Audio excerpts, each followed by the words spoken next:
Hi, it's Helen again, and I'm talking to you about how to make a really good foundation block for the collaborative Fitz Stitch artwork project.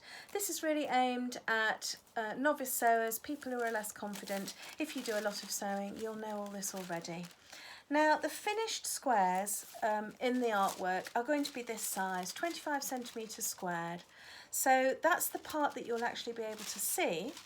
But the size of the fabric that you're going to be working on needs to be bigger, 29 centimetres squared. That's so that you've got a good 2 centimetres all the way around as a seam allowance, so that when I join the pieces together, that's the bit that I need to sew into. So there'll be 2 centimetres all around where your design won't be visible, so don't bother doing loads of stuff on the edges. Now, I'm using this old pillowcase as my backing, as I said earlier on. When you're cutting out your square, please cut it out on the straight of grain. If you're not sure what the straight of grain is, if you imagine the fabric, it's woven and some threads go up and some go across, don't they? And you want to put your square in line with those threads. It's easy with something like a pillowcase because you just follow the line of the seams, but you put it along like that so that it's straight.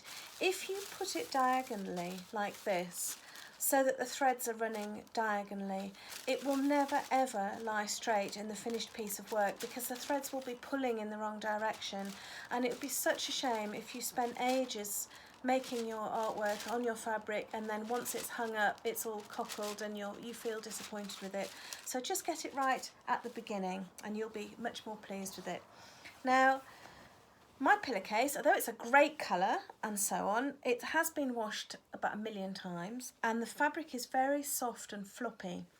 Now, if you're wanting to put anything on this as embellishment or decoration that's got any weight to it at all, it'll be really hard to get it to hang nicely without it cockling or twisting or drooping because it's so fine. So, for example, if you wanted to put beads on it or lots of embroidery or lots of applique, so the fabric needs a little bit of support.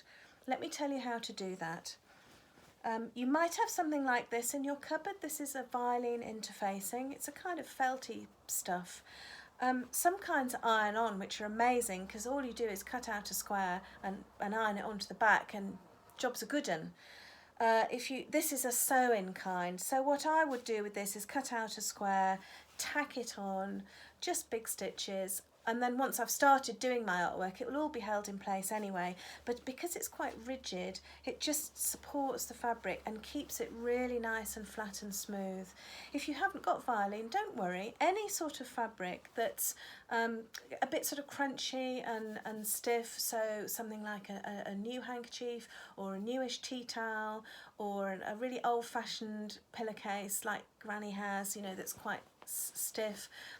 Anything like that would be great, and it's really worth just taking a little bit of extra time right at the beginning to get your block perfect so that your artwork will look great when it's hanging up on the wall and the weight is coming down.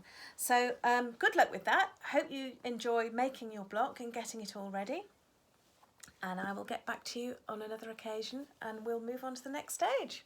Bye bye.